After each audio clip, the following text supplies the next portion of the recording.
Okay, in this video, Kevin and I are going to discuss how we can improve our zone control walks and tackle a really important topic, which is when you have a large project or one that's spread out, or a mega project, which we're dealing a lot with or have been dealing a lot with lately. How can you actually get the zone control walks to be effective when you might be short-staffed? Actually, the other thing that I'd love to talk about is Kevin and I were at a high street project who does this beautifully, and we would invite anybody who ever wants to tour to come tour these projects, where they might have, I think it was Tanner that said, 5 or 15 handoff walks that needed to be done in a day, and we were able to brainstorm and collectively come up with a really, really cool solution. So you're going to want to stay with this video because this is really cool stuff.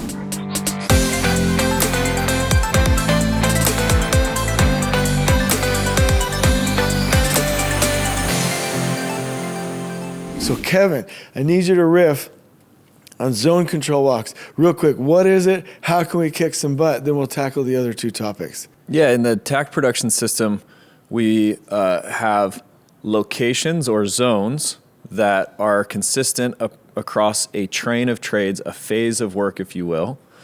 And each of those zones needs to be completed on a takt time, on a rhythm. So one of the tools that we use in order to establish what that is and that we're achieving the production rates that we need to achieve on the projects is to walk those zones and walk them as the GC and walk them as the foreman that's running the crew or the activity. And a lot of times in the early zones, we'll walk those together and we'll say, hey, how is this going? Is this QC'd? How did your material handling go? How did your scrap out and waste get out of here?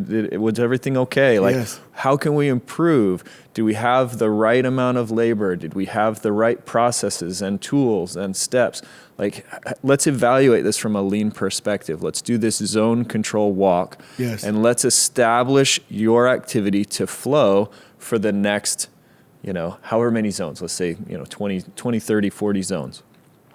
So that's the first type of zone control that we do. It's very early on in the process, but it really allows the trades and the foreman to establish that baseline and to really flow through and to finish their work as they go and QC it on the spot. It gives you a good opportunity for that. So real quick, let me ask you, I want to, there's a lot to cover here. I apologize. No, I just want to cover it as we go.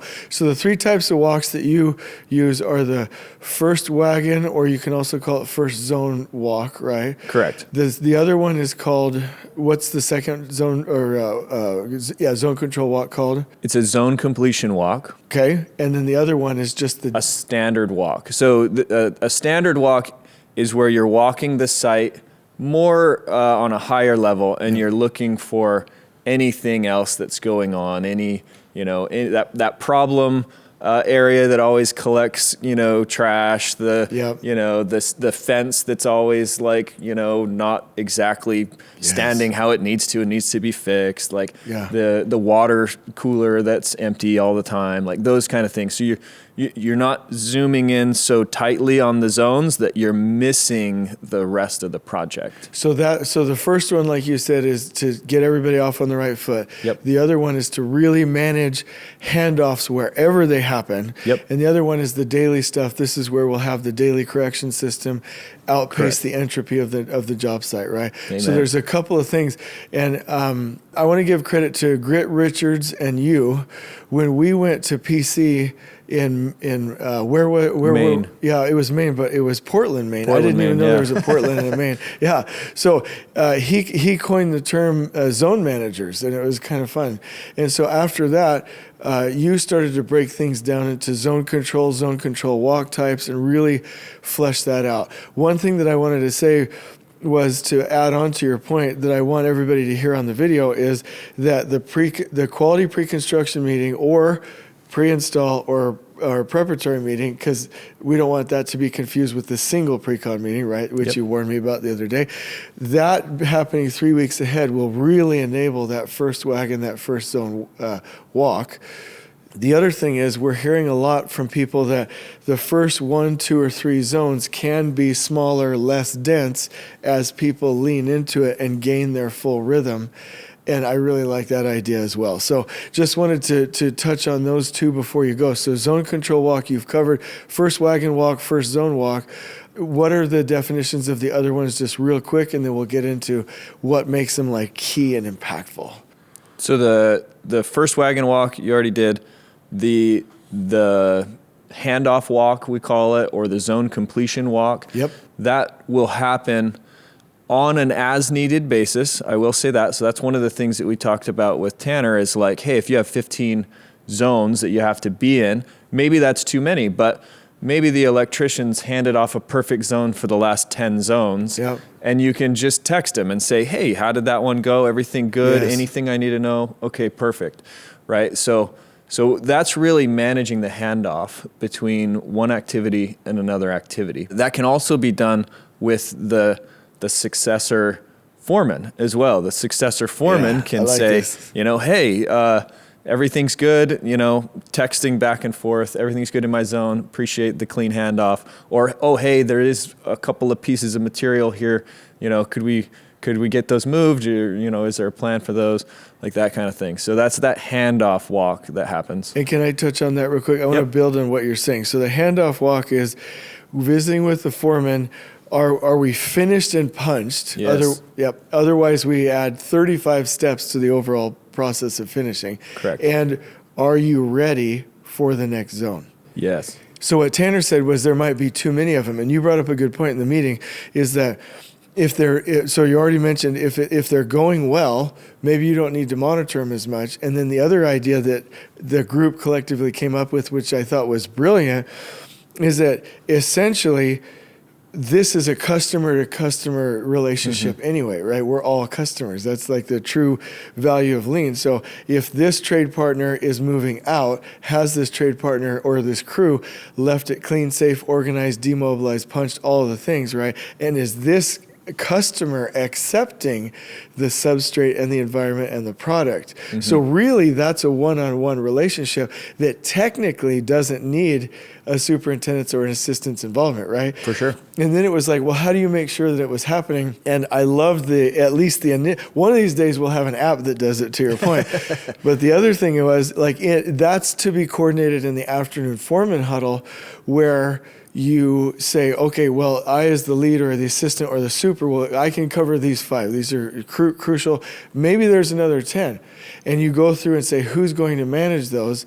How much better would it be if each of those wagons, and inside the wagon are the work packages, each work package had a visual set of criteria for what it means to be finished, right? That could be used on the walk. How cool would it be if the foreman did it foreman to foreman and accepted the substrate and the environment? And how cool would it be if those assignments were just put on a little WhatsApp poll where it was like, okay, zone such and such, such and such and such and such will do it. Zone other, these 2, another zone, these 2, another zone. And it was just a list. And when they did the walk with the checklist, they just clicked the button. And at the end of the day, ahead of the foreman huddle, you're looking, hey, did all of these zone control meetings, interactions, even if they're just 5 minutes, did they take place? Did you use the card? Did it happen? And work as one cohesive team. And I just thought that's the start, a functional start to a really great strategy that could become something even greater. Anything you would want to add to that? Or No, that's brilliant. Okay. One day that will be the case. It's close. yeah, we're close, and that would, and that's when foremen start working with foremen. That's Yeah. like. Well, and foremen work with foremen all the time. Like, that's the best working relationships on the job site are generally foreman to foreman that are, getting along and helping each other out and like that kind of thing. And so it's not anything crazy to be like, hey, manage this handoff together and make sure that you guys are flowing and everything's good to go. This is the system of expectation, and you guys are professional enough to manage that. So I love that. Okay, third walk, in your own words. Yeah, the third walk is to make sure that you're not just stuck in the nitty gritty of the zones, but to see everything as a whole, right? So we just call it a standard walk. Also, I'll say that the standard walk for a superintendent, assistant superintendent, lead, whatever the position may be, is oftentimes done when you're just walking to a place to go do something else, Yeah, right? sure. So anytime you're walking the site, you could consider that a standard walk. I would recommend doing a standard walk once a day as well, walking the zones or the areas that aren't necessarily walked as much and aren't controlled as tightly. Yeah. But just looking at things from that higher level and setting those expectations with your WhatsApp chat or whatever tool that you need. Also, when I say setting expectations, I put a heavy emphasis on one of the topics we talked about before, which is like treating people how they can be, not necessarily how they are. So it can come across very abrasive if you're like, this is dirty, this is dirty, this is dirty, I need this material moved, this is, but if you're like, hey, shout out to this team, look at how good they're doing here, shout out to this team, look how good they're doing here, can we get this material moved over there? Like it starts to get this like really positive culture. Yes. And that's how you set the trajectory on the job site. I love that. That's why it's so important to like know patterns, like how to win friends and influence people. Because when I'm like, hey, well, when you and I are teaching people, 10 to 15 messages on your WhatsApp chat to your trade foreman, 10 to 15 messages to your own GC carpenters or laborers, right? Mm-hmm. General contractor laborers or carpenters. It's never, hey, dirt monkey, like clean up your trash. It's, hey, like you said, great job. And hey, crew number 3, man, you guys are kicking butt and going fast. I realize it happens quickly that something can get a little bit messy. Hey, could you guys clean this up for me before lunch, right? That's a much different tone. Yeah. Than being like, starting to accuse them or calling them names, right? Yep. And with that approach, we'll outpace the natural entropy of the project site. For sure. One shout out to Tanner. I hope he gets to watch this. Yeah, he will. In his chat, I'm in that chat, that foreman chat, so I get to see it, and it's awesome, by the way. And in his chat, he's always putting he'll take the picture of whatever it is, and he'll go to his meme maker and he'll make a meme out of it with like the shout outs and the whatever, and it makes it really fun, and it's pretty cool and funny, and all the that kind of stuff. Yeah. It shows he cares, right? Yeah, for sure. And I remember you and I went to muster and listened to Jocko Willink. No, it was Leif Babin talking about programming the radios. Jocko was like, make sure everybody knows how to program their radios. Everybody knows how to program their radios. Everybody. And then Leif didn't do it. And Jocko didn't get mad. He's like, okay, let's take 5 minutes, learn how to program the radios. I think about how important radio communication is to the military, right? In the Patton's Standing Tactical Orders, it's mentioned. In any of the other books that you've shared with me, it's mentioned. Jocko mentions it. Like these WhatsApp chats, actual radios, which by the way, on our construction projects, I would love for all of the trade foremen to have common radios with us as well. Communication. Like we've got to be able to send these short bits of information, because by 2:30, if we've got a list of 100 things, it's not going to get done. We've got to do it real time, one piece, one process flow. So I love that. All right, so those are the different walks. One more time, let me make sure I get the names right. It's in the book. I don't know why I wouldn't remember it, but first wagon, or if somebody likes the term first zone walk, then it's the handoff walks or zone completion walks, right? And then the other one is your standard daily walks, right? Okay, so we know that. We know what tools we have to be. Hey, Kevin, how do you kick butt with these? Like, how do you get it done? Like riff on me. Like let's get this done. Like go on. You got to have an implementer. Like you got to have somebody to set the standard, right? And so they have to understand the importance of it.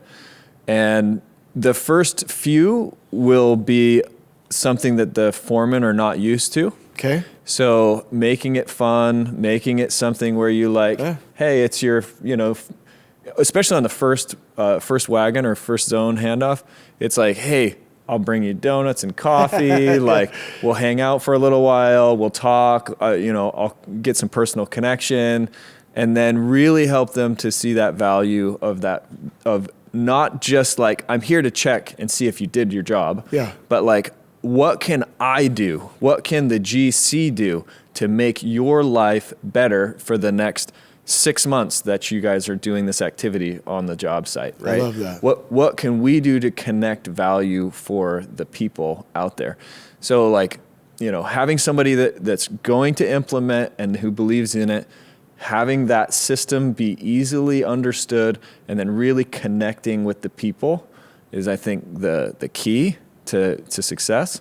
And I do think too that there's traction that's gained when a foreman or crew is receiving a clean area from the trade that's coming before them. Yeah. It's like, they're like, oh, I get it. Like, Yeah. I want to work in this good, clean environment. I'm going to try to leave it as clean as I can for the people behind me as well. And you get this traction of this ball rolling where, like, we just did a boot camp at Tanner's project. Yep. And those foremen were awesome. And we went and walked the job site, and it was clean. And it was safe, and it looked good. Like, it was like there were several attendees from different companies, right, who had never seen a high street job site, who were not super familiar with the takt production system or any of that. And they're like, wait, what trade was in here? And we were like, oh, it's drywall. And they're like, what? This is drywall? Or framing. Yeah, or framing, yeah. And it's like, they're like, it's this clean? Like, on a random day? And it's like, yeah, this is when you set that expectation and you do your zone control as you go, it just gets traction after a while, and people really enjoy working there. I love that. Let me, so I'm feeling passionate about this. Like, could you imagine? So it's really like a habit loop. You have the cue, the habit, the reward. That's how we all know from the power of habit that's how habits are made. Like smoking a cigarette. The cue is you've eaten or you woke up or you're stressed. Then you smoke a cigarette. The reward is the nicotine and the dopamine that's released, right? Like you're getting that hit. So it starts this addictive habit. There's a beautiful habit loop in this, right? The cue is the handoff. The habit is going and inspecting it, having the conversation, and the reward. Let's just talk about the rewards. They are finishing as they go. They're seeing the fruits of their efforts. They're proud of their work. Can you imagine one day when the trade, once it's accepted, they're automatically paid? Like some blockchain system will like deposit the money in their account. They just got paid for that zone, right? That is where we inspect the work, and like that is what they're graded based off of. Like then this is going to become an addictive cycle. Like if we're grading trade partners, the percentage of handoffs that they're successfully completed, and that's their score. There's so many opportunities for rewards with this, and this is where flow happens. I want to say one other thing. Colin Milberg, I think with Dan Fauché, they once asked me to participate in a training where they were talking about visualizing spaces. They're like, when you make a commitment, it's not just, oh yeah, like if I was like, hey Kevin, is that area right? Yeah, it should be good, right? There's no thought given to it, no visualization. And they say, in the activity, they said, imagine like a chair in somebody's house, right? What does that look like? And so people will like draw or think of like a 2D image. Okay, well, what does it actually look like in 3D? And then you go through that exercise. Well, where is it? And you find out usually people imagined it's on the first floor on a single story house. And he's like, actually, my chair is on the second story in my office, right? And you have this similar situation. And then they're like, what does it feel like to be in there? What is? I know this analogy sounds weird, but what they're trying to get you to do in this activity is say, what does the chair feel like? What are your surroundings? What is the lighting like? Like to actually get more present in that space before you make the commitment. So if I was like, Kevin, is that zone ready for me? You actually sit, okay, I visualized it in 2D, visualized it in 3D, visualized the overall location, felt what it was like to be there. Is it ready, right? And then like really had a full sensory experience. And I'm like, yep, that's ready, that's ready. Yep, it's out of the way. You have clear access. Yep, I'm good, right? That kind of imagining or visualizing things is key, and the zone control walks do that for you because you're there on location, right? So this training that they did is amazing, but you don't even have to rewire the human brain if you're actually just there physically. So I just love that analogy, or that practice. So we know what zone control walks are. We know how to do them remarkably. And we'll cover this in a different video, but we always have our look ahead weekly work plan and our zone maps on us, right? And they're visually marked on the board. But Kevin, what would you say? My last question for this video is, what can large project teams do on mega projects where they might be short-staffed? And let me preface it with this statement, that it is a best practice and you know this, but I'm saying this for the overall video, to take the overall, so the program is broken up into projects. Projects are broken up into phases. Phases are broken up into areas, and areas are kind of like the print sizes. Like if I'm going to view 5 zones for a single floor, the area will be controlled by an area board, but it'll have 5 zones inside of it. So it's more of a printing visualization breakdown, but it's then mainly zones and micro zones, right?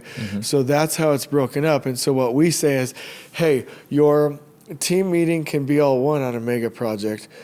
Your strategic planning and procurement meeting can be one on a mega project, but then when you get to your trade partner weekly tactical, you'll break out by functional area. A functional area for anybody looking on the video is superintendent, PM, or PE, FE, dedicated foreman. That's your own functional area.